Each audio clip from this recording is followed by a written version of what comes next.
तिथं तरी एक धृतराष्ट्र होता, एकच गांधारी होते, म्हणून एकच दुर्योधन जन्माला आला. इथं प्रत्येक घरातला माणूस धृतराष्ट्र आहे. धृतराष्ट्र म्हणजे घरात काय चाललंय बापाला माहित नसतं. घरात पोरग काय करतं बापाला माहित नसतं, पण गांधारीला माहित असतं हे कोण्या पक्षाची पिऊन आलं. माईला माहित असतं. आई वेळेवर म्हणतात ना, लोहा गरम आहे हातोडा मार दो. पहिल्यांदा पोरग पिऊन आलं ना, मी तर असं सांगेल पोराला जवळ घ्या, अर्धा तास मारा, अर्धा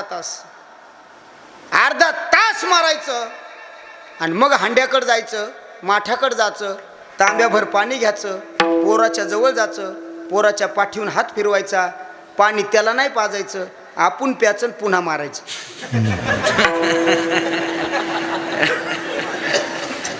नाहीतर आता इतकुली काटतेत. लहानपणापासून धाक नाही दाखवला, एक चापट मारली की ते म्हणतं मी फाशीच घेईन. इतकुसं लेकरू कोणत्या दबावात जगतोय आपण. मग त्याच्या अरे या देशात या महाराष्ट्रातली अशी परिस्थिती आहे, माय आय एस बाप आय एस, दोन्ही आय एस अधिकारीन पोराने आत्महत्या करावी. कुठं त्याची मानसिकता नेऊन घातली. माय बापाचा आदरयुक्त भीती पोराला मरेपर्यंत राहिली पाहिजे, तर तो बापाने माय त्यांचे त्या पोरावर संस्कार लावण्यात यशस्वी झाले असं म्हणावं लागेल.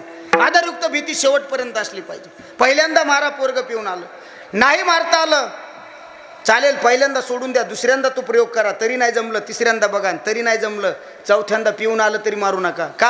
आता ते तुम्हाला मारीन. वेळ निघून गेली की पश्चातापाशिवाय काही शिल्लक राहत नाही लक्षात.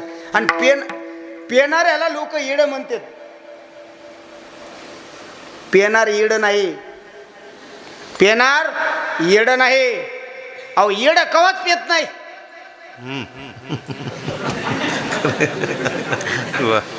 येड कवाच पेत नाही. पेनार लय हुशार आहेत. आता हे रस्त्याचं काम चालू झालं वाटतं, शिलू ते सातो ना, रोजचा रस्ता हो, पण मला वाटलं मी दुसऱ्याच रस्त्यानं आलो का नाही. काम चालू झाल्यावर कळत नाही ना. मग आम्ही गाडी थांबवली आणि एक जणाला विचारलं, दादा ते म्हणला काय. म्हणलं रस्ता कुठं जात आहे. ते मला काय म्हणलं माहिती का, येड्या. मला अरे म्हणलं रस्ता कुठं जाते तुम्हाला येड्या म्हणायला. म्हणला मग हो ना येड्या, हे रस्ता कुठंच जात नाही, याच्याहून लोक जातात बघा. त्यो शान येडे आहे का ते? नाही हो, हुशार आहे.